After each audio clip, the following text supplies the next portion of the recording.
And we are live. Welcome back to Takes by Fans. We have a great show for you today. As always, Takes by Fans, we are live every single day, live at noon Eastern. If you want to watch, you can go over to twitch.tv/takesbyfans. If you don't want to watch live, head over to our YouTube channel. We post our clips and all of our episodes there daily. Takes by Fans is the YouTube channel. And then if you just want to listen, we are also on podcasting apps. Spotify is the big one right now. But however you want to watch or listen, we've got you covered multiple ways.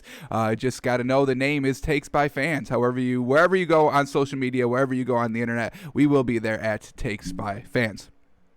Alrighty, today is Thursday. So today on the show, we guess and react to the Week 13 lines. We also have to break down a football game because there was football on yesterday at 3:30. It was absolutely wild. I was watching football midday, and then that really just carried over. What did it end? Like 6, 7 o'clock? So yeah, it really ate up that whole afternoon, day, however you want to call it. But pretty decent game. I mean, it was close, so that's good. But that Ravens offense, woof, man, oh man. I mean, they struggle offensively with Lamar Jackson, so of course they're going to struggle without Lamar Jackson and their two running backs. So they struggled a little bit offensively. Steelers got the win, and we'll break it down a little bit. But before we get into all that, we have a couple of stories we need to get into first, so here we go.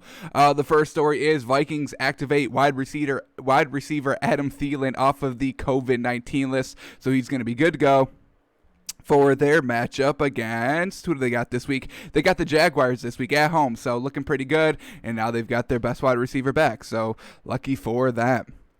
Alrighty, and then the Colts quarterback Phillip Rivers, he did not practice yesterday because of a toe injury. Now, did he practice today? I don't know yet. We'll have to know tomorrow when, the story, if Phillip Rivers played, will probably break, probably as the show is happening or after. So we'll know if he practiced today, tomorrow. We'll know that. So he did not practice yesterday, and we know that today. So will he go? Probably. This is the first I'm hearing of this injury, so it's probably nothing too, serious. This man's a veteran. He earns time off during the season, so I'm sure he'll be good to go for Sunday. I don't think this is something that we are going to have to be concerned with.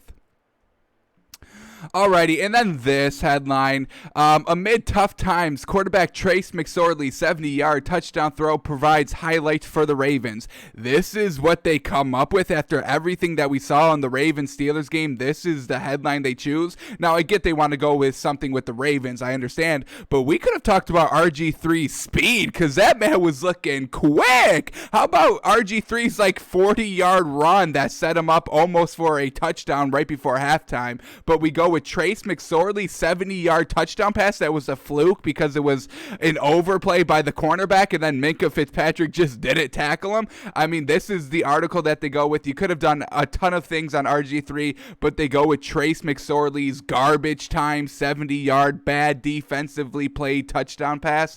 I was kind of frustrated when I saw this. This is why I liked it and wanted to bring it up on the show. What are we doing here? We're talking about Trace McSorley. That man looked awful. He didn't look good. I mean, RG3 didn't look great either, but that he was dealing with his own issues we'll get to when we break down the game. But Trace McSorley didn't look good either. So I'm a little disappointed that they try to do something here. They wrote this entire article. They used this picture. They used this headline. I don't like it. I don't like it. All right, and then, man, oh man, the biggest loss from yesterday. The Steelers were really just looking like they wanted to get out of that game healthy. Really didn't even look like they wanted to play that game, and they have their linebacker, Bud Dupree, a huge force of this defense. He's out for the entire season now with the tore his ACL kind of late in the game. I think in the second half of the game against the Ravens yesterday. So this is killer. I mean, he was a great piece of this defense. Luckily, the Steelers defense is still stacked, but this is definitely going to be a shot to the Steelers defense. Bud Dupree, torn ACL, out for the season. Truly, truly unfortunate. All right, here we go. A couple of basketball news that broke yesterday. We got Russell Westbrook being traded to the Washington Wizards for John Wall. So John Wall went from the Wizards to the Rockets. So now he's playing with James Harden, and Russell Westbrook went from Houston to Washington to play with Bradley Beal. Now, who won the trade? Everybody was making their arguments yesterday on Twitter. I would probably say Houston. I mean, Russell Westbrook, he just can't. He can play basketball, obviously. He just doesn't have success playing basketball in a team-oriented setting. I mean, one-on-one, yes, he'll beat anybody, but in a team setting, I want to root for the man. He's one of my favorite basketball players to watch just because he brings it every single night. He's a player that obviously you want on your team because he gives 150% every single game, but it doesn't translate to wins, and it sucks, and it is truly unfortunate. So I do think the Rockets probably won the trade. John Wall, the only red flag about the trade is that John Wall is coming off of major knee surgery, and we haven't seen him play. So he's probably not going to be as explosive as he was. Probably going to take a step back, athletically. Most likely. I mean, that's just the logical thing when you injure your knee. I mean, it's huge. So I would probably say the Rockets won the trade a little bit. John Wall, I mean, you can probably rein him in more than you can rein Russell Westbrook in. James Harden and Russell Westbrook didn't work together at all. I do think John Wall and James Harden can work together decently, but Russell Westbrook with Bradley Beal, I don't know how that's going to work. Luckily, Bradley Beal doesn't need the ball in his hand, so that's definitely a plus for Washington. Definitely going to be interesting to see how these teams play out, how this trade plays out, and how this kind of narrative plays out during the NBA season. I'm going to say Rockets won the trade, and this is no disrespect to Russell Westbrook. He's one of my favorite athletes to watch. It's just it doesn't translate to wins, and that's what we have to talk about when we're talking, high-level competition, pro-level sports. We have to talk about the wins. So I'm going to say the Rockets won the trade there. All right, and then Anthony Davis, he agreed to, a max contract extension with the Lakers, 5 years, $190 million. There was never any doubt in my mind that he would not be a Laker this season. Obviously the narratives, last week when he didn't, sign, he was waiting to sign the Supermax that he could sign, everyone was like, oh, he didn't sign, last week. That means he's not going to, stay. No. He was holding out for the max money. This is what they knew what was going to happen all along. They've had this planned out for 5 years, folks. Are you kidding me? Anthony Davis knew he was going to get paid. The Lakers knew they were going to pay him. LeBron was forcing the Lakers to pay him. This is not news, folks. Unfortunately, it's not news. We knew he was going to the Lakers. There was never any doubt. That was his first choice, what he said first. He went to the Lakers.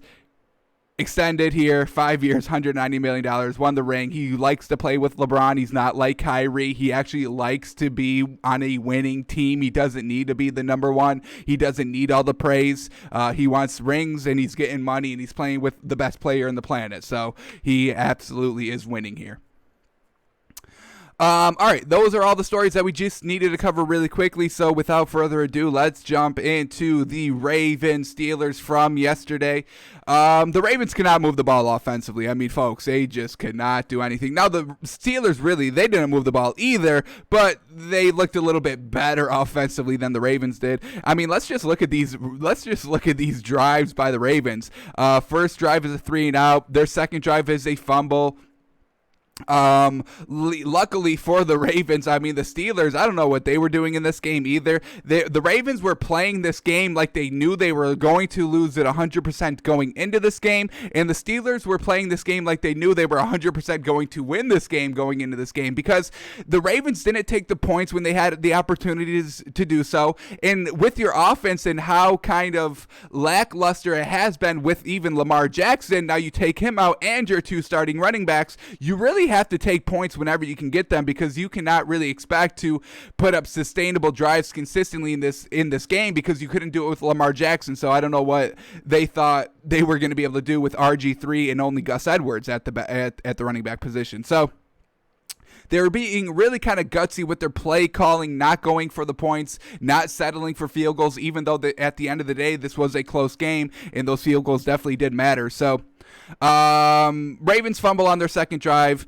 Steelers, they just cannot punch it in the red zone, and that's definitely something that's a little concerning, but we're not going to punish the Steelers too much for underperforming in this game, just because this is a Wednesday game when they should have been played it a week ago on Thanksgiving. Then they were supposed to play it on Monday. Then they were supposed to play it on Tuesday. And then they, finally got pushed back to Wednesday. So, I mean, this is just a real wonky game, a week, out from schedule. The second time this Steelers team has faced an opponent that has had the COVID outbreak that really screwed up the entire week's schedule, getting pushed back. So we're not going to blame the Steelers for performing, underwhelmingly here, only putting up 19 points, not really looking good offensively. They still looked good on the defensive side of the ball. I still will give them that, but the offense definitely was a little bit lackluster. So we're not going to penalize them. They're still going to be our number one team in our power rankings. We're not going to have to change that.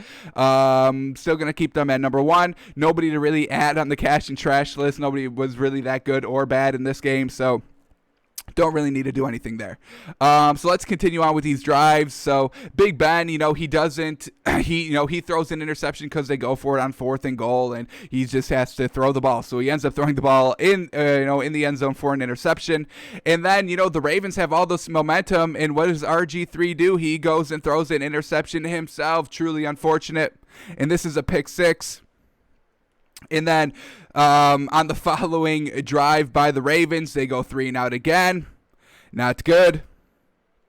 But the Steelers muff the punt and once again give the Ravens a little bit of life there. They finally punch it in for a touchdown, making it 7-6, a little bit competitive. Steelers come down and score a field goal themselves, making, going up 2 points because they missed the extra point. They take the lead there 9-7. But let's get back on track here. I mean, the Ravens, they could not move the ball. Yes, they moved the ball 21 yards on the touchdown because of a muff punt. But other than that, they were going 3 and outs all the way up until then.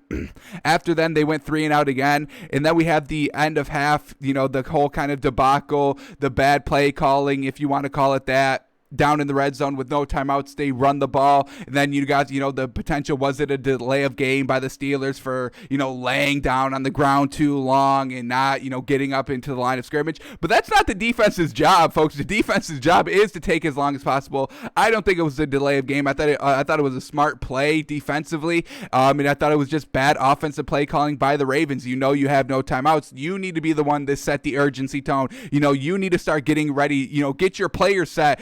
Don't worry about the defensive players. Just get your players set. But they weren't getting their players set. They were arguing too much. So I don't have a problem with them not calling the delay of game. I don't think it was a delay of game. And then, we have them going, passing the ball when they could have gotten a field goal.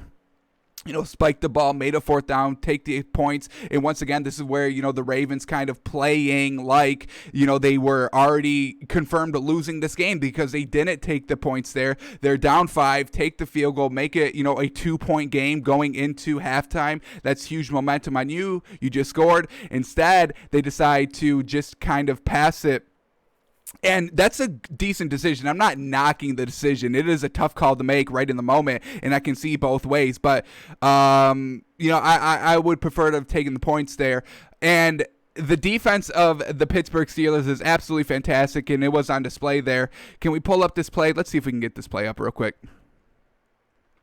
Because if you're going to throw the ball against this Steelers defense, you better hope your tight end has some sure hands because they'll knock the ball out, no worries, and that's exactly what they did. So the great defense of the Steelers, bending and not breaking, they stopped them short when they went for the run to try to punch it in the first time. They stop them, short of the goal line. Absolutely fantastic, and that really kind of forces the Ravens to go and oops, I went to the 4th quarter. 1 second. Here we go. All right. So this Steelers defense is absolutely fantastic. They stop the run, right? That forces the 3rd and goal pass play. And then, just the recovery of the defense. This ball is perfectly thrown. It's perfectly caught. But Minkah Fitzpatrick, the great safety he is, punches the ball out of his hands, and it comes down as an incompletion. It is truly fantastic.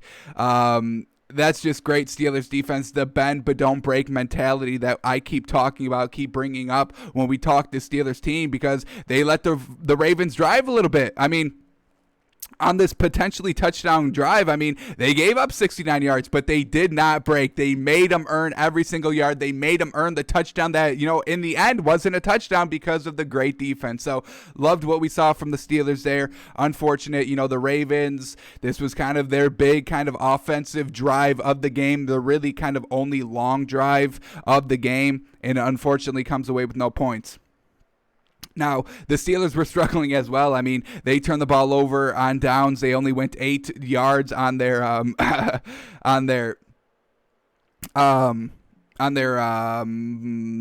drive after halftime. They got into some pretty good territory here, but unfortunately went for it on 4th and 2 on Baltimore's 27 and just could not get it. And that's once again just kind of the Steelers just assuming they're going to win this game. Once again, they're not taking the points either. And then just kind of trash throughout the kind of second half. Nobody can move the ball. Ravens definitely couldn't move the ball. They had to take out RG3 because this man was too fast for his own good. This man's knees literally buckled on like 5 different plays, and they eventually just had to pull him out. So he was still looking good. His legs were looking very good. The arm was decent. We didn't see a lot of it. I mean, when we look at the stats, only 7 of 12 for only 33 yards, no touchdowns, 1 interception. That's not good either. Let's see if we can pull up this interception real quick. Look at that. How bad was it? Because it is pretty not good if I remember it correctly. So let's cue up this interception real quick. We'll watch this. But, RG3, he was just too quick for his own good. He had that one big explosive run up the middle, and then ever since then, his knee really buckled. I mean, this man was just running play action, and he's coming out of the fake, and his knee's buckling, and you watch him, and you're like, oh my goodness. And then you had the time where he was running out of bounds, and he had to stop kind of running full speed because, once again, his leg kind of cramped up, and he was hobbling in the field of play out of bounds. It was real bizarre to watch. So they eventually just have to take him out, and that's not a good sign for RG3's future. He hasn't played in 4 years. You would hope it's just the conditioning is not there, the full, game experience, full game speed, so that conditioning is not there. That's what I kind of hope it is, and nothing, more kind of serious where he can't perform at a high level anymore, because that would truly be, unfortunate for him. But I do think he's a little quick. He's too fast for his own good. And I'm going to, it wasn't anything major, maybe just like a hamstring problem. So just once again, the conditioning maybe not there quite yet for him. But it is a little unfortunate what RG3 went through in this game, because him cramping up every time I was wincing. I was like, no, don't go out, RG3. We want to still see what you got. So let's look at this interception real quick. 7:04 in the first quarter. We'll look to see if it's his fault. I believe it is his fault. But we'll look again. We'll give it a second look, third look, fourth look. Let's see what we got here. It's 3rd and 4. Baltimore is down. Or no, that's tied. 0-0. Nothing. But RG3, this is just zone coverage. Never sees Minkah Fitzpatrick. This isn't Minkah Fitzpatrick. Who is this? Who is that? Doesn't matter. So RG3, he tries to throw it to, just right over the middle to kind of a safety throw. But, the linebacker's right there. The corner's right there. He's playing zone coverage, reads it literally the entire way. RG3 was kind of staring this man down the entire way, and the corner just comes up and plays it absolutely beautifully. And that's Joe Hayden, by the way, with the pick 6. Love to see it. That's just how good this defense is, folks. It's not all Minkah Fitzpatrick. It's Joe Hayden. It's everybody's TJ Watt on the line. It was Bud Dupree as well until, he tore his ACL. Not good. So not a good day offensively for the Ravens. Trace McSorley comes in garbage time and goes 2 of 6 for 77 yards in the touchdown, and now there's articles being written about him. Truly unfortunate. But RG3, he was looking good on the legs. The arm, we really can't judge it too much because Lamar Jackson really can't throw the ball down the field either. And it's not that he can't do it. It's just the offensive coordinator does not call the plays like that. They call no shot plays. This would have been a perfect time to call some shot plays. The Steelers would absolutely not be expecting it. I mean, the Ravens, nobody expected them to come out and put up any points in this game or really to move the ball at all, and they really didn't. They just had kind of two lucky drives, the McSorley touchdown and the drive that ended right before halftime with no points for the Ravens. But not looking good here. Gus Edwards, I mean, he didn't really do anything. 9 carries for 10 yards. Not great. Let's go to the Steelers now. Big Ben, 36 of 51. He threw the ball 51 times, but just really dinking and dunking. He never even took the shot either. He was just trying to get out of here healthy as well. 1 touchdown, 1 interception. Let's look at his interception. Not good as well. We looked at RG3, so it's only fair to look at his as well. So let's go to his. His was right before RG3's interception, and then RG3 gives it right back to him. So it's 4th and 1. They're right on the 1 yard line. They want to go for the touchdown and not settle for the field goal.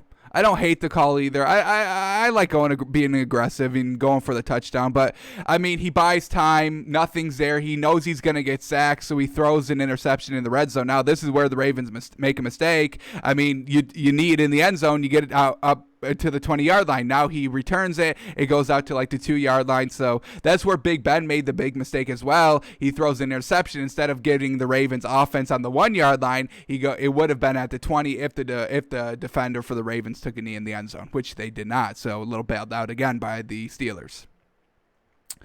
Alrighty, so that's really the game. I mean, the Ravens, they cannot move the ball really at any time during this game, folks. That's really what it was. And that's kind of what we would expect. I mean, Lamar Jackson, he doesn't move the ball down the field explosively. So the fact that a backup quarterback would, with 2 running backs that are out, not a good formula. So Ravens, they put up 14 surprisingly. They killed the Steelers minus 10.5 because of the Trace McSorley garbage play, and we're going to see that so much. And now Trace McSorley is going to be the favorite of the backups for the Baltimore Ravens when it really shouldn't be.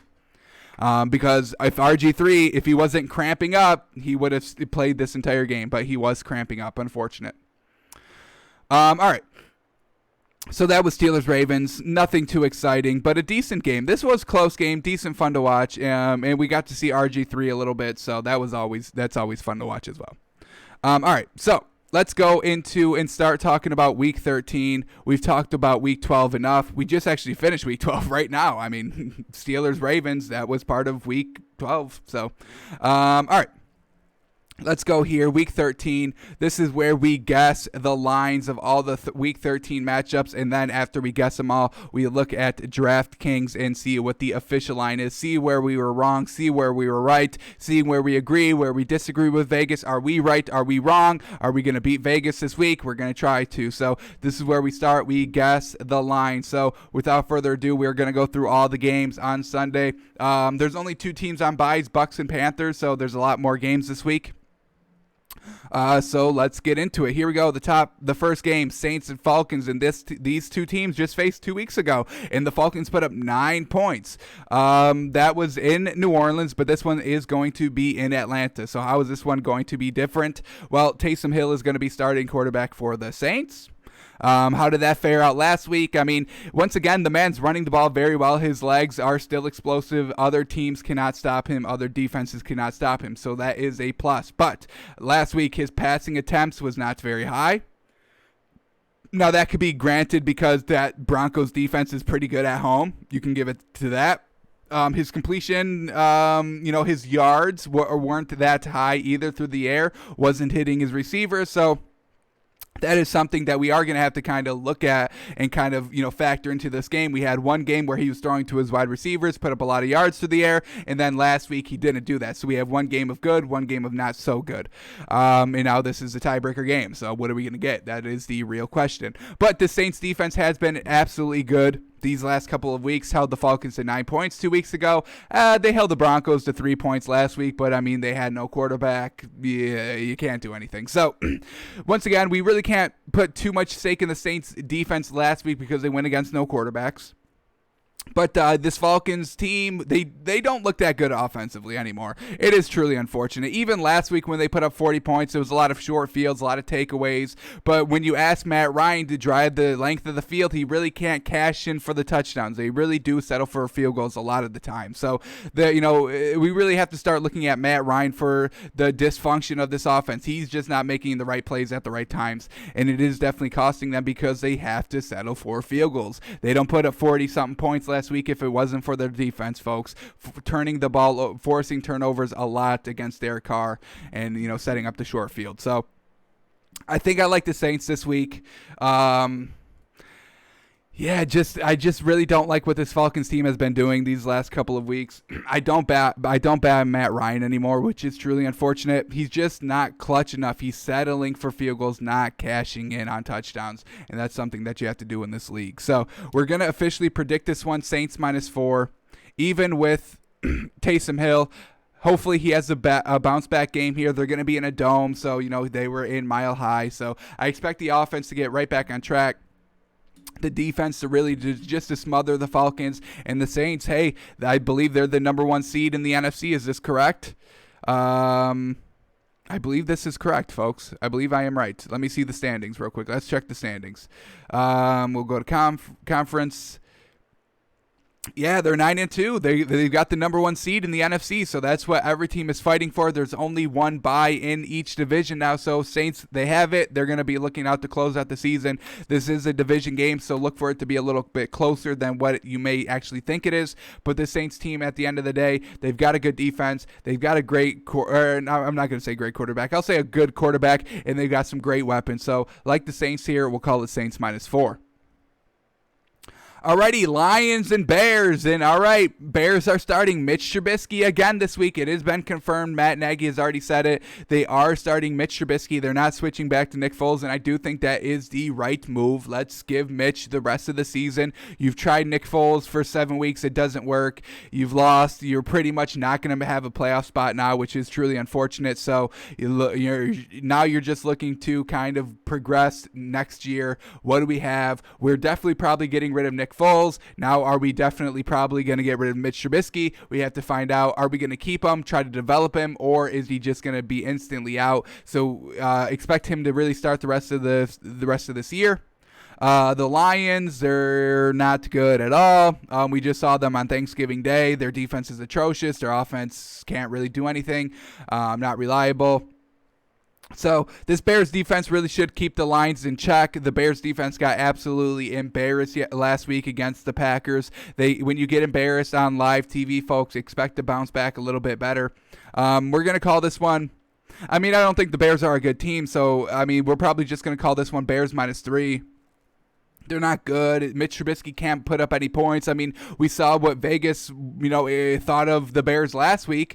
9.5 point underdogs against Green Bay. So even with Mitch Trubisky, he proved Vegas right last week that he cannot play. But expect the defense of the Bears to clean it up a little bit. They got absolutely smacked. They're back at home this week against an easier opponent, an easier offense to really kind of keep under wraps in the Lions. So like the Bears this week, we'll see what the official line is, but we'll call this one Bears -3.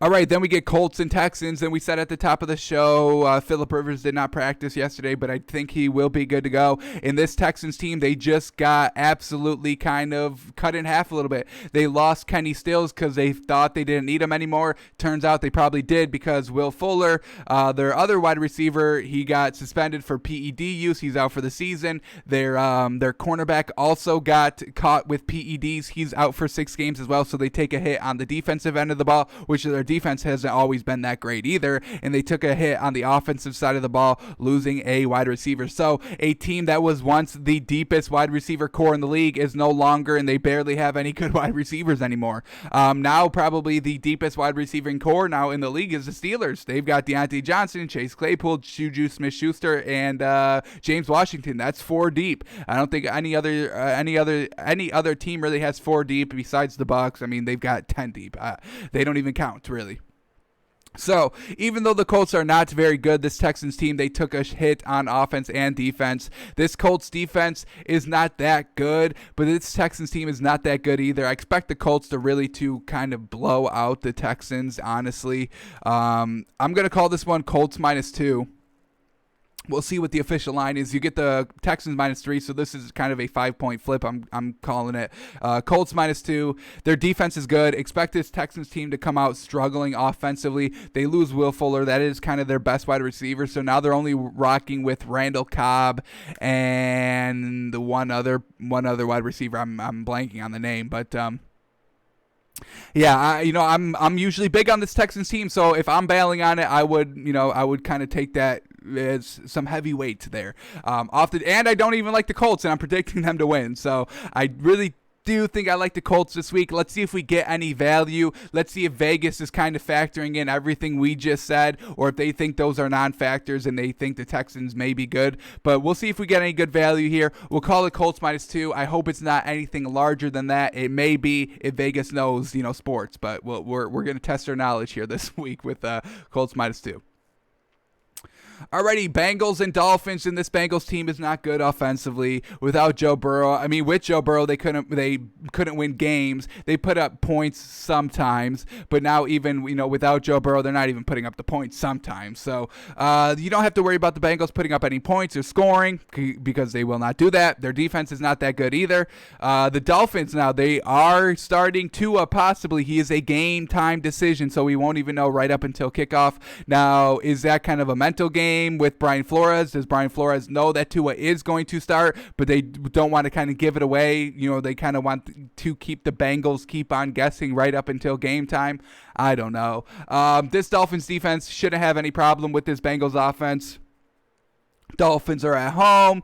Bengals, they've got no real weapons anywhere. Even, they have A.J. Brown, but, I mean, is he even a shell of himself? I don't even think he's that. I think he's kind of like a quarter of a shell of what he has been, so not good.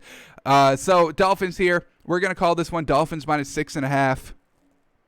Right under that 7 mark. It honestly probably could be bigger, but if Tua is playing, we haven't seen Tua score a lot of points himself, really relying on that defense. So if Ryan Fitzpatrick plays, maybe the total goes up maybe a little bit. But even still then, he throws picks sometimes, folks. So can't trust Ryan Fitzpatrick too much. Can't trust Tua too much putting up points, that either. So we'd probably stay away from this game. The spread is probably going to be too much to get any value in. So probably stay away from it. But we'll call it Dolphins -6.5. They really probably should have no trouble here, folks. I mean, their defense really should just take care of it. If the Dolphins offense did not play this game against the Bengals, the Dolphins probably end up putting up more points than the Bengals do anyway, because our defense can score ourselves. Alrighty, here we go. Jaguars and Vikings. And this week, the Vikings could probably blow out a team, maybe. We'll see. But Mike Glennon was very good for the Jaguars last week. So once again, we don't know. But the Vikings, they get Adam Thielen back. We mentioned that at the top of the show. They've been looking good ever since the bye. Kirk Cousins not turning the ball over there anymore. Dalvin Cook is being a very good, running partner for Kirk Cousins. The run is really opening up the pass. That is really why Kirk Cousins is having success, because he was getting blown out the first half of the season, and then after the bye, they started to run the ball a lot more, and that really opened up the passing game for Kirk Cousins to take advantage, and this man is taking advantage, throwing it for like 300 yards every game, not really turning the ball over. He did have a fumble last week, not the greatest, but they overcome it, and they get the win. So I really do like the Vikings this week. Yes, Mike Glennon looked good last week, but is he going to be able to look good 2 weeks in a row, and is he going to be able to look good on the road against this Vikings team? This Vikings defense isn't anything special, but I think they have been getting a little bit better as the season has progressed. They really kind of were shutting out the Panthers last week, and then the fumbles, the back-to-back fumble sixes really kept them in the game, made it a little bit more competitive than what it actually was. So I like the Vikings here. We're going to call it Vikings -4 just because of how well Mike Glennon played last week. Mike Glennon played very well. So if that's the Mike Glennon we're going to get this week, expect a closer game, but we'll call this one Vikings -4. Alrighty, Raiders and Jets, and the Jets are an absolute garbage fire. They don't even know who's calling plays. They've got play calling by committee over there. Everybody's got an input for some reason, and all that input results to 3 points, so it's not effective. So don't worry about the Jets putting up any points. Raiders coming off of a huge, disappointing loss last week against the Falcons, where they only put up 6 points and gave up 41, I believe. At least 40. I think it was 41. So not great by the Raiders. Let's see how they bounce back.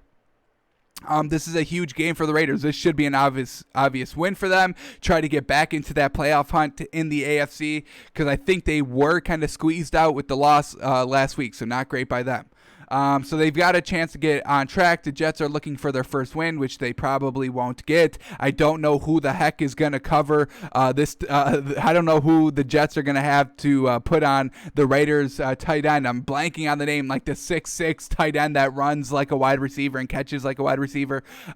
Just absolutely wild. So I don't know who the Jets are going to put on him. I expect the Raiders offense to really kind of put up the points here, really just to make up for last week, their kind of lack of putting up the points. Expect them to come out kind of upset and angry. They want to kind of put their name back on the map. I mean, all they've really done this season is be competitive against the Chiefs. But, other than that, they get blown out and they don't look good against some, of the better teams. The Bucs, they got blown out by them, and they just got blown out by the Falcons. Not great.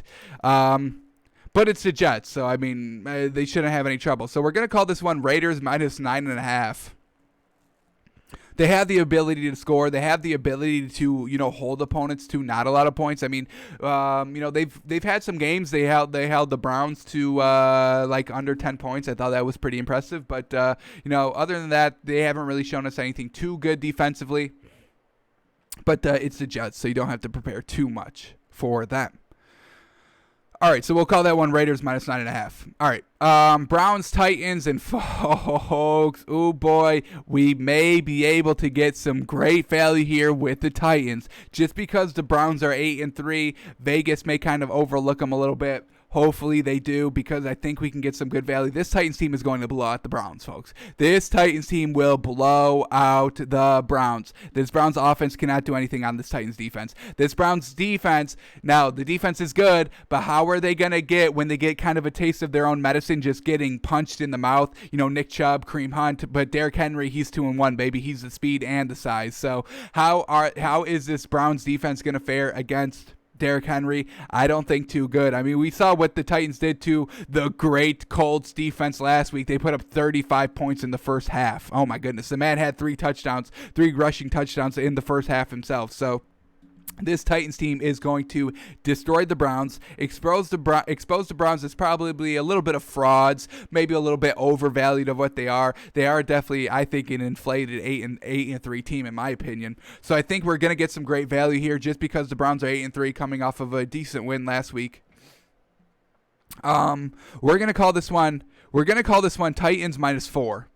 And we're gonna hope Vegas kind of doesn't push it too much, because I think the Titans win by 10 points. I don't think this Browns team can keep up pace offensively with this Titans team. I think Baker Mayfield has a very bad game. This is kind of their first true test. This Browns' first true test. Their last kind of test would have been, I don't know, maybe the Colts, but that came like week 4. So I don't know if they've been really tested since then. So the Titans here, this is their test, baby, and I think the Titans absolutely blow them out. Ryan Tannehill, I'm just talking defensively. I think this Titans defense just shuts down Baker Mayfield. If the Browns get away from the running game, it's going to be completely over. So, love the Titans here. We'll see if we get any good value with the spread. We'll call it Titans minus 4, though. All right, Rams and Cardinals, and ooh boy. This Cardinals team, a little disappointed last week with their loss. Really shouldn't have lost, but they missed a field goal, and then the defense gives up a little bit of one explosive play that was tacked on with the late hit out of bounds that wasn't. So got a little bit of little shafted last week, the Cardinals did. Now the Rams, their offense struggled last week. This Cardinals defense can definitely shut down the Rams offense. This Rams defense can definitely shut down the Cardinals offense. So I expect probably a lower scoring game here.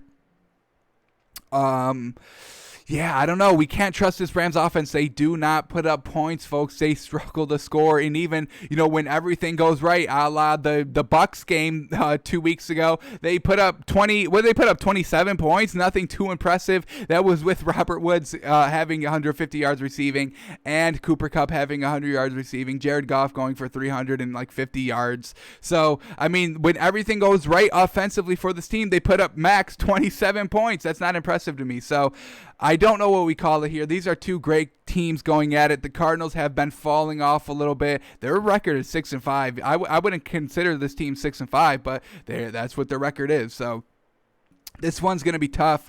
I think I'm going to leave this one at Cardinals -3 just because they're at home, so they get the -3. I really do think these teams are evenly matched. I cannot count too much on this Rams offense, though, and I think I like this Cardinals defense at home to really shut down Jared Goff. So going to call this one Cardinals -3. If the Cardinals are getting any points at all, I think I truly love it. Alrighty, Giants and Seahawks, and as much as I love the Giants, man, the Seahawks team is going to absolutely destroy this Giants team, unfortunately.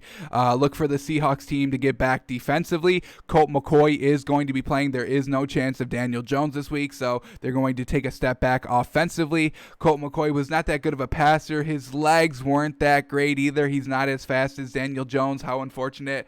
Giants aren't that great defensively. They're not that great offensively. They've got 4 wins, not the greatest. So I expect the Seahawks team to just absolutely lay it on this Giants team.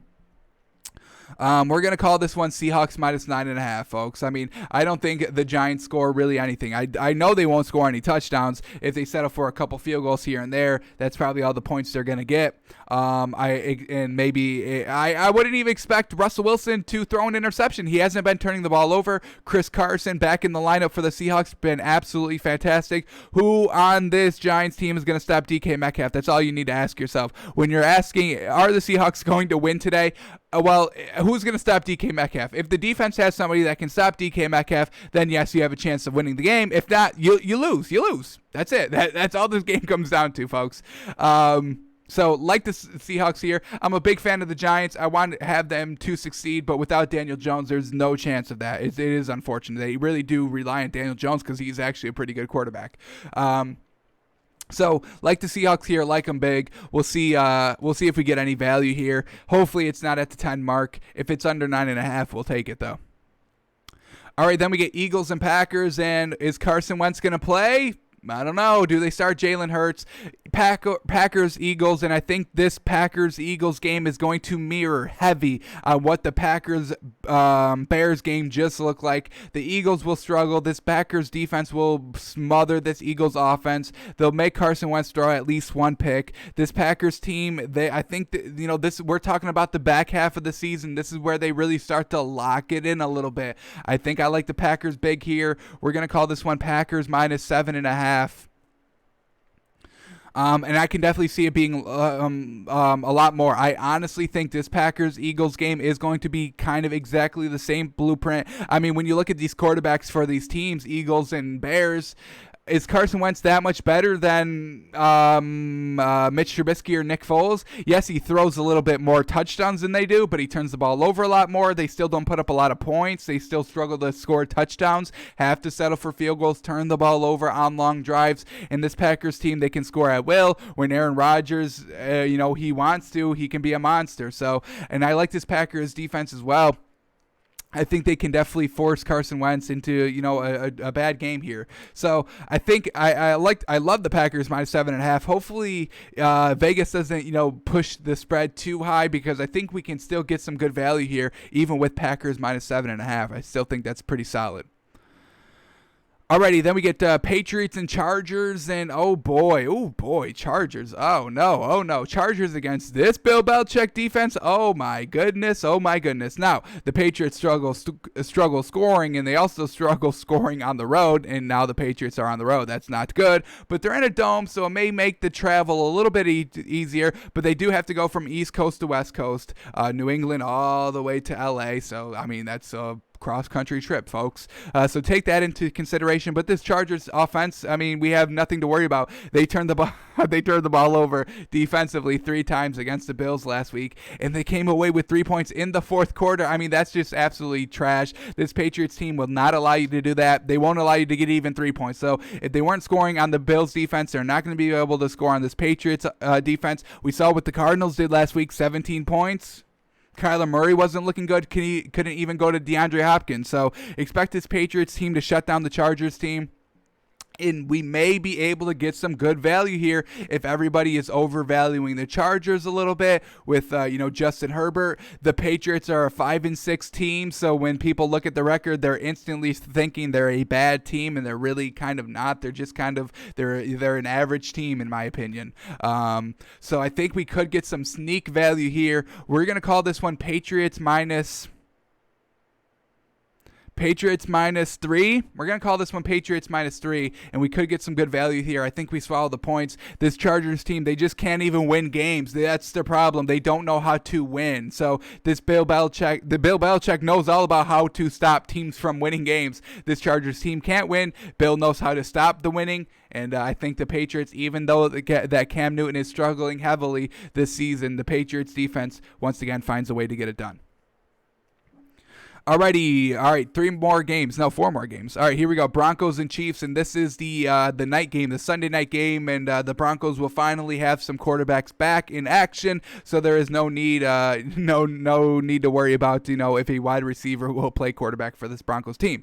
Now, unfortunately, the Broncos have to go against this Chiefs defense. They're at home. Chiefs are at home. Oh boy, this Broncos defense on the road, is not as good as they are at home. So Patrick Mahomes is already a plus for them. This Broncos team struggles scoring the ball on the road. I mean, remember that 3-game stretch like 3 weeks ago where it was like Raiders and like 2 other teams, and Drew Lock was throwing multiple interceptions in the fourth quarter alone and really not even getting going into the fourth quarter where he puts up like 15 points in garbage time. That's the Broncos on the road. Not good offensively, not good defensively in this Chiefs team, folks. I mean, they are the second best team in the league. They're the most explosive team in the league offensively and pretty good defensively too. So this should be big. I'm going to call this one Chiefs minus 13.5, folks. I mean, Drew Lock is not going to be able to do anything against this against this Chiefs defense. If Tom Brady is getting multiple intercepted and not able to move the ball at home with all those weapons, this Broncos team has no chance, folks. So we're going to call this one Chiefs minus 13.5. This is going to be a blowout, truly. All right, then we're talking about Monday's games. 2 games on Monday, absolutely fantastic. So the first one is going to be the night game, the actual Monday night game, Bills, 49ers, and 49ers are at home. And I think, folks, once again, we can get some sneaky good value here. This Bills team struggles, folks. And the 49ers, their defense got better. Richard Sherman just played last week. He's going to be a ball hawk on Josh Allen. Josh Allen on the road, primetime game. Yes, this 49ers team, offensively, they should be banged up, but they're not. They're still thriving a little bit. They're still making Nick Mullins work. Riddle me that. And this Bills defense is not as good as the Rams defense was last week. Now the 49ers are at home. Kyle Shanahan on primetime television. He's not going to get disrespected on primetime TV, I'll tell you that. So I think we can get some great value here. We're going to call this one Bills minus 2.5. No, I'm not going to call it that. I'm not calling that. I'm going to call this one. It's tough. This one's tough. 49ers minus 1.5. That's what I'm calling it. I'm calling it 49ers minus 1.5, and I think we get some good value, and I think I take it. If we get 49ers with any type of points, I take it as well. I really think the Bills are going to struggle here. They always kind of, get you in. They should have lost last week, folks. They turned the ball over 3 times in the fourth quarter at home against the Chargers. What do they got? And it was Josh Allen doing the turnovers, the interception, and the fumble. That's 2. Not good. Josh Allen still makes some mistakes, folks. Alrighty, now 2 more games left. This is the other Monday night game, and it is 5 o'clock on Monday. Washington and Steelers. They should have no problems here. Once again, the Steelers are at home. I really don't buy Alex Smith as a quarterback, unfortunately.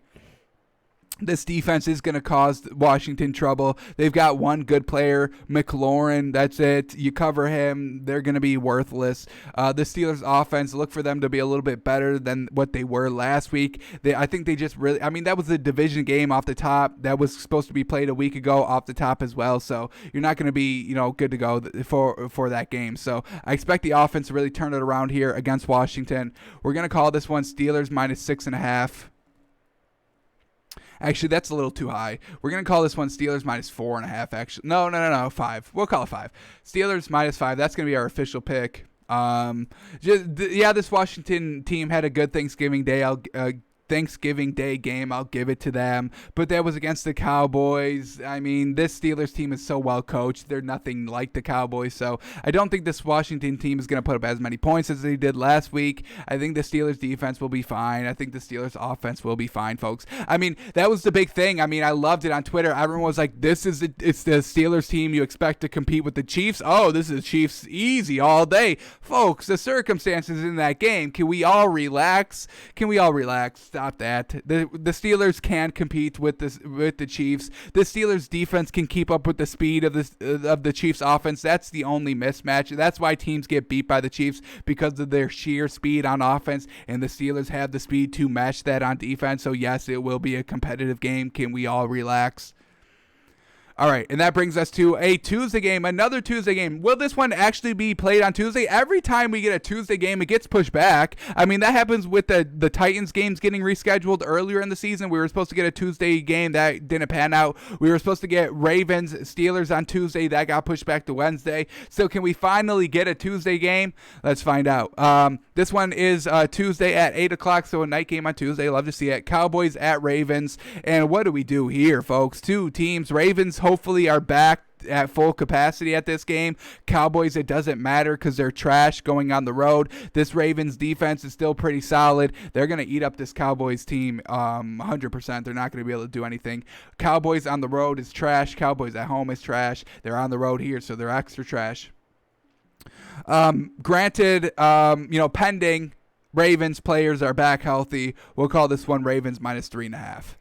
All right, let's refresh these lines, get these lines up to date, and see where we were right and where we were wrong. Any big misses? Last week we did actually really good, I think. I think last week we did very good. I don't think we really missed anything by like 2 points. I think we're pretty much spot on. All right, so we are now up to date. These lines are as accurate as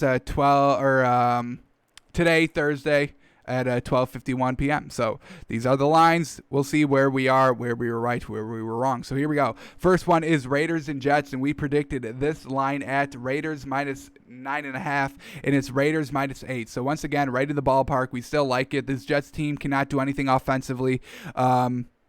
Now, this Raiders defense isn't as good as the Dolphins defense was last week, so maybe the Jets can score like 10 points this game, maybe, but this Raiders team really should be aggressive here the entire game, coming out hungry, looking for a playoff win. This team should be buttoned up. I probably stay away from it because the spread's a little bit too big for me, but I do think the Raiders -8 should be no problem. Alrighty, Bengals, Dolphins, we predicted this line at...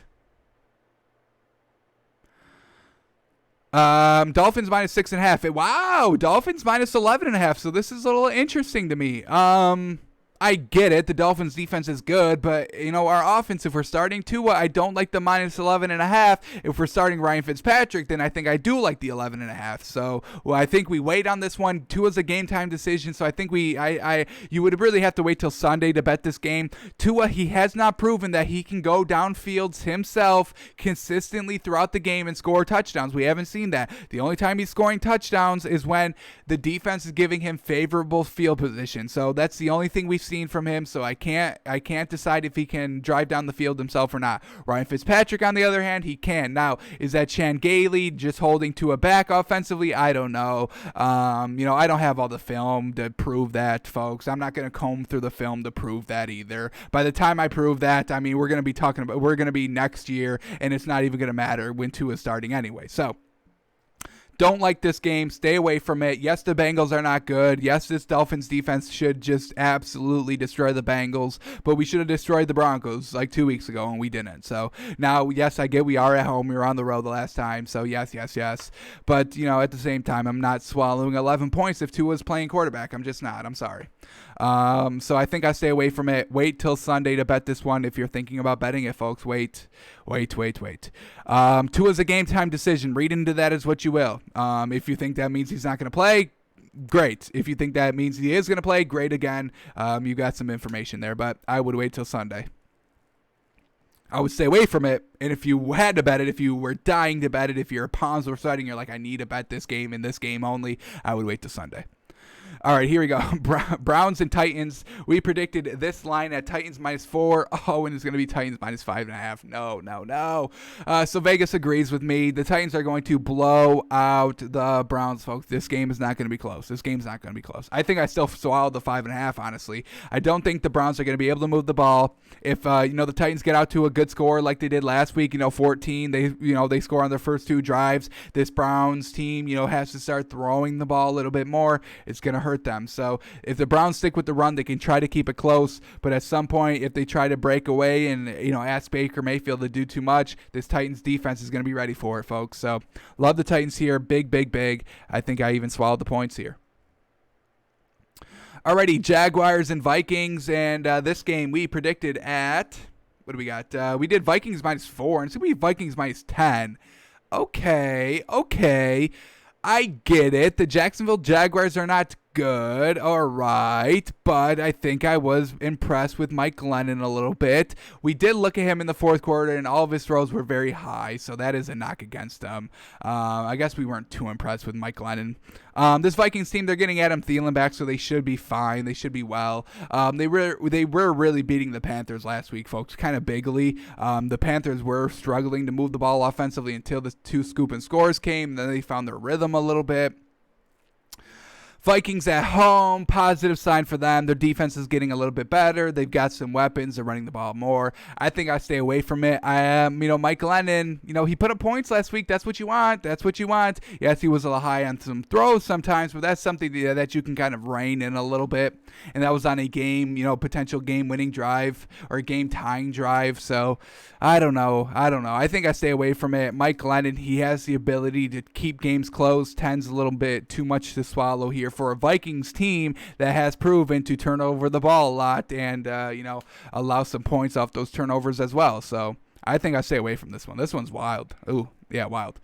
Don't like that. Do not like that. All right, here we go. Let's continue on. Saints-Falcons, and we predicted this game at Saints -4, and it's going to be Saints -2.5. I like it, folks. I like it. The more and more I watch Matt Ryan, the more and more I do not like this Atlanta offense. I'll tell y'all right now. He's not cashing in the red zone. He's almost throwing red zone interceptions. I mean, some of these passes this man's making in the red zone, it just makes your head scratch and make you hold your breath if you're a Falcons fan, because this man is like, oh my God, getting bailed out with just easy drops in the red zone, not converting, having Hung-Wei Koo come out and kick like 57-yard field goals consistently because they just cannot drive into opponent territory.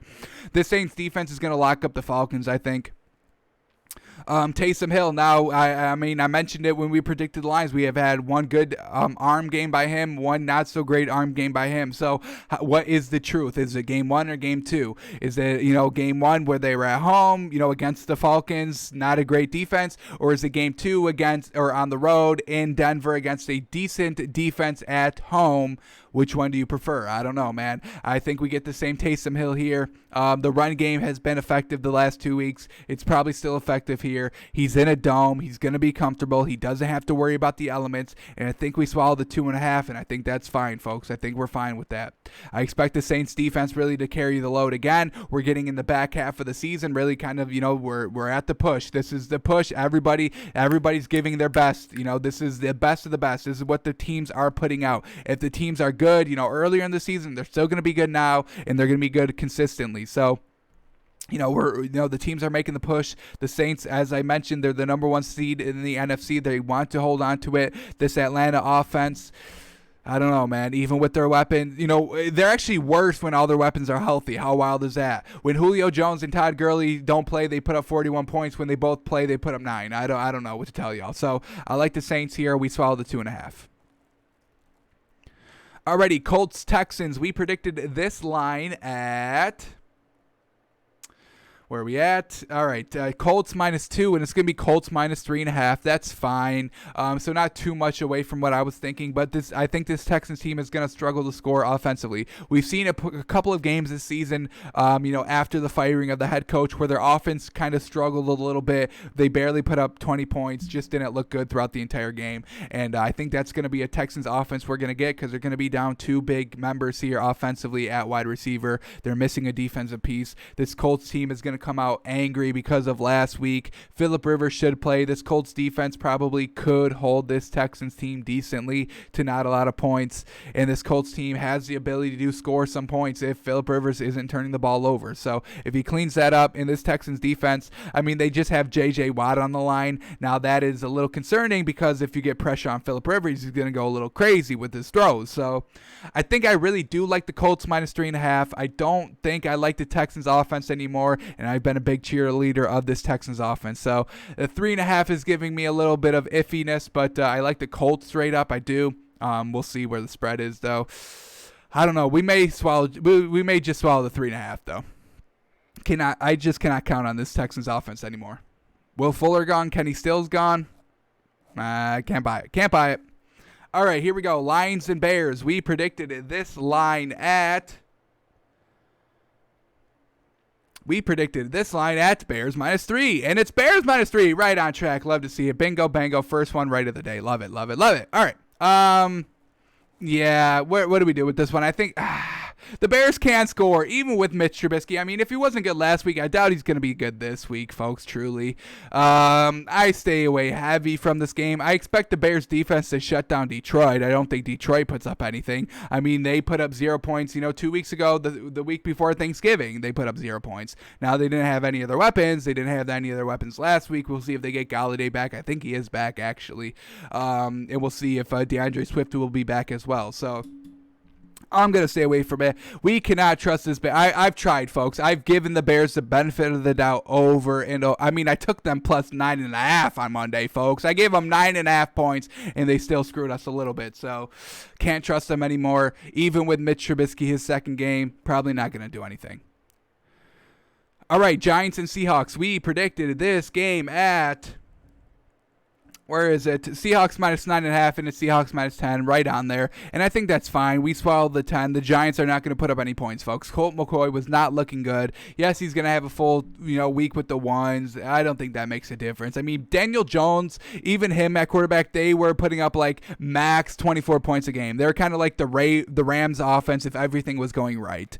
They don't put up a lot of points anyway. Now you get Colt McCoy, who's worse than Daniel Jones because I'm a big fan of Daniel Jones. He's a very good quarterback. He's the best quarterback in the NFC East. I don't want to hear it. So now they get Colt McCoy. They're on the road. Seattle's coming off of some great wins. Russell Wilson's not turning the ball over anymore. They're trying to make their push to that number 1 seed in the NFC now. Since it's the back half of the season, this is where the teams are starting to make their push. The great teams elevate their play to even better. The good teams go to great. The bad teams kind of just stay bad because it's the back half of the season. They're looking at vacation, folks. So Giants, yes, they're still fighting for the division, but it's Colt McCoy. It's on the road. It's Seattle. Unfortunate, it doesn't line up. That's not some equation that come out equal, unfortunately. All right, here we go. Rams Cardinals. We predicted this line at... Where are we at? Rams Cardinals. Here we go. There it is. Cardinals -3, and it's going to be Cardinals plus 2.5. Interesting. We cannot trust this Rams offense. That's all there is to it. Now, this Cardinals defense is pretty solid. This is a solid defense. I'm not calling it a top-tier defense, but this one is a solid defense. Budda Baker, at any point, he can change the game. This Rams defense is good. I will give them that, but they let Nick Mullins drive all over them, and Kyler Murray's got a dual threat. So, cannot trust this Rams team. Cannot trust this Rams offense on the road. Cannot trust this Rams offense really at any point. Keep this game close. I'll take the Cardinals plus 2.5. I'll take the points here. Absolutely. Cardinals keep it close. Rams struggle to score. Really, the Rams need everything to go right. This is a 4 o'clock kickoff in Arizona. Rams coming off of a loss. Maybe expect it to be close, but I think if we take the points here, I cannot trust this Rams offense. That's all there is to it. Can't trust it. It's so wishy-washy. It's so hit and miss. Even, Jared Goff will throw 300 yards and no touchdowns in like one pick. Not good. Not good. All right, let's move on. I think I do like Arizona plus 2.5. Here we go. Eagles, Packers. We predicted this line at Packers minus 7.5, and it's Packers minus 8.5, and I understand it, and I like it. I will swallow the 8.5. It's Aaron Rodgers. It's at home against a worse quarterback than Aaron Rodgers. This Eagles team, they've been struggling all season. They have 3 wins. Not good. And we cannot trust Carson Wentz. That's all there is to it in this Packers team. I expect this Packers team to really just put up so many points for the rest of the season, folks. They're ready to make their push to that number 1 seed. They're ready for it. They're waiting for they need the Saints to slip up one time, and this Packers team is going to take advantage and get that number 1 seed. So Packers minus 8.5, Packers minus 9, minus 10, 11, 12, 13, 14, 15, 16, 17, 18, 19, 20. I'd put it all the way up to Packers minus 20.5. Let's see what that line is. Let's see what the odds are on Packers minus 20.5. We catch it right under that 21 hook. So you hit 21, you're good to go. 3 touchdowns, absolutely. So let's see what we can bang this puppy up to. Green Bay minus 20.5 points. It's plus 430. You put 500 on that, you're looking at $2,600, folks. I think it happens. Did the Packers win by 20.5 against Green Bay? No, they won by 16. So, but Mitch Trubisky put up 15 points in the fourth quarter. Packers put up no points in the fourth quarter. So if you take that score, the real final score should have been 41-10. Then that minus 20.5 pays, folks. So Carson Wentz, I do not think is any better than Mitch Trubisky. Yes, he throws more passing touchdowns than Mitch Trubisky and Nick Foles, but he also throws a lot more turnovers than them as well. So, and they still don't put up points. So love the Packers minus 8.5. We'll swallow it. Alrighty, then we get Patriots and Chargers, and we predicted this game at Patriots minus 3, and it's going to be Patriots plus 1. Are they out of their mind? Are they out of their mind? Folks, this Chargers team cannot win a game if they had a 40-point lead going into 5 minutes left in the fourth quarter. They would still lose the game. This Patriots defense is going to absolutely obliterate Justin Herbert. Do you not think Bill Belichick knows how to stop a rookie quarterback? I think he's done it once or twice in his career. His 20-year longevity dynasty-setting career that Bill Belichick has. Now, the Patriots offense is the real liability here. I understand it. Are they going to be able to put up enough points to beat the Chargers? Well, they just beat the Cardinals last week. I get the Patriots were at home. I get it, folks. But this Chargers team is not good at home. They're not good on the road. They're not good at all. Their coaching staff is not good. Cannot trust them.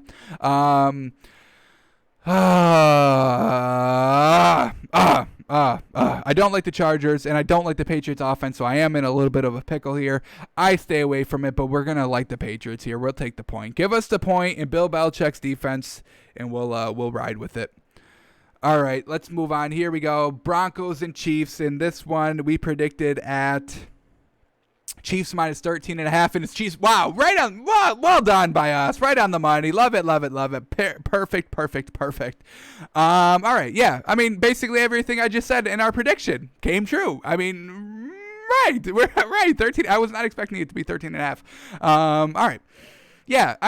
The Broncos are not going to put up any points. They struggle to score. They struggle to score on the road. This Broncos defense is good at home, but they're not at home this game. And this Chiefs offense, folks, it could really put up the points. It could put up the points. It could put up the touchdowns. It's silly. They need a minute. A minute at most they need. So now, are we going to get a game like the Chiefs, Chargers, where it was close and the Broncos hung around and blah, blah, blah? Possibly, but we can't trust Drew Lock. They had no quarterbacks last week. They're coming back in, maybe a little bit rustier than what they already are. Drew Lock's not good. He wants to have a big arm. The big lights may get to him. It's prime time game. He's going to be dancing on the sideline. He knows there's cameras watching him, so I think he's going to flounder a little bit. We'll take the guaranteed Chiefs, and as I said, these teams are making their final pushes to secure that number 1 seed. The Chiefs know it. They have an easy path here against the Broncos. Broncos.